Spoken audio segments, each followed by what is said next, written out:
Bismillahirrahmanirrahim. Izin bertanya Ustadz, Okay. Terkait seorang muslimah yang memang dia belum menikah, nah ingin menjaga ifah dan izahnya Ustadz, terus melihat juga zaman sekarang yang semakin canggih, maju melesat dengan cepat, sehingga emang kadang susah gitu mengimbangi, apalagi seorang muslimah yang sering dia teh ke bawah-bawah dengan lingkungannya yang nggak baik gitu. Ustadz, bagaimana cara mengimbangi kita agar di samping kita bisa menjaga ifah dan izah, kita juga dapat melatih kreativitas kita untuk mengikuti perkembangan zaman. Ustadz, terima kasih. Yang pertama begini, saya bacakan dulu hadis Nabi Sallallahu Alaihi Wasallam. La taqumus sa'atu, dalam perjalanan waktu nanti akan ditemukan suasana. Pertama, taqarubuz zaman, waktu semakin cepat berlalu. Jadi setahun kayak sebulan, sebulan kayak sepekan, sepekan kayak sehari, dan sehari cepat sekali sekilatan waktu. Terasa nggak sekarang? Kayaknya baru kemarin, sekarang ketemu lagi kan? Oke, teruskan. Taqarubul aswaq, pasar mudah diakses. Terjadi percepatan digitalisasi. Dulu berangkat ke pasar pakai angkot, gitu kan? Kemudian turun, beli sesuatu. Sekarang klik, datang ya. Di masa-masa itu akan terjadi seperti apa yang Anda sampaikan. Kata Nabi, tantashirul fitan, godaannya makin banyak. Fitan itu jamaah dari fitnah.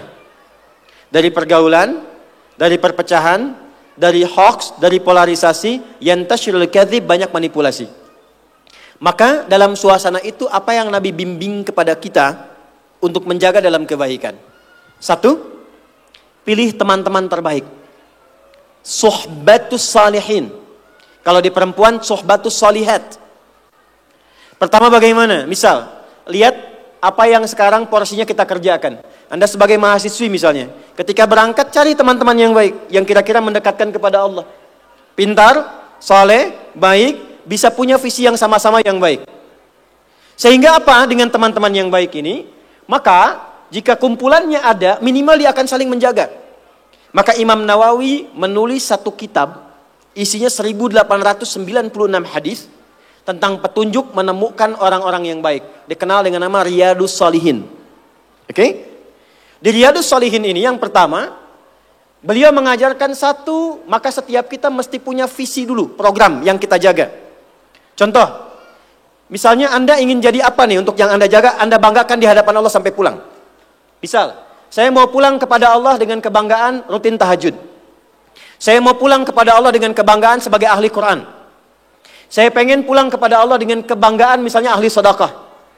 Maka dari sini bikin program. Siapkan. Saya sambil kuliah menghafal Quran. Saat akan dieksekusi, cari teman yang baik.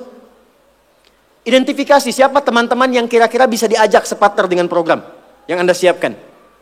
Maka ketika Anda temukan itu, ngobrol, jadikan satu, ikuti bareng-bareng, bikin schedule dalam keseharian. Saling mengingatkan. Bikin grup misalnya, bisa tahajud sama-sama, saling mengingatkan. Bisa telepon, saling setoran. Ketemu misalnya di tempat yang sama, yang dibicarakan dalam kebaikan. Konsisten dengan itu semua.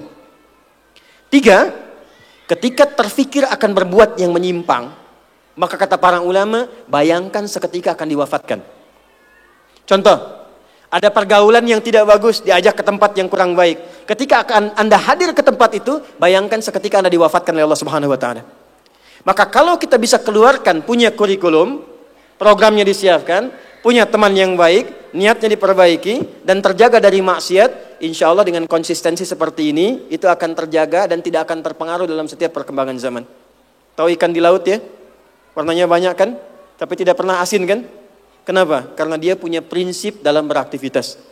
Maka dimanapun Anda beraktivitas, kalau Anda punya prinsip sebagai seorang muslimah, punya capaian target yang harus diraih, dijaga dengan teman-teman yang baik, maka insya Allah saya kira semua akan saling mengingatkan dan tidak menjaga Anda sendirian terombang-ambing dalam keburukan. Jelas ya? Wallahu ta'ala.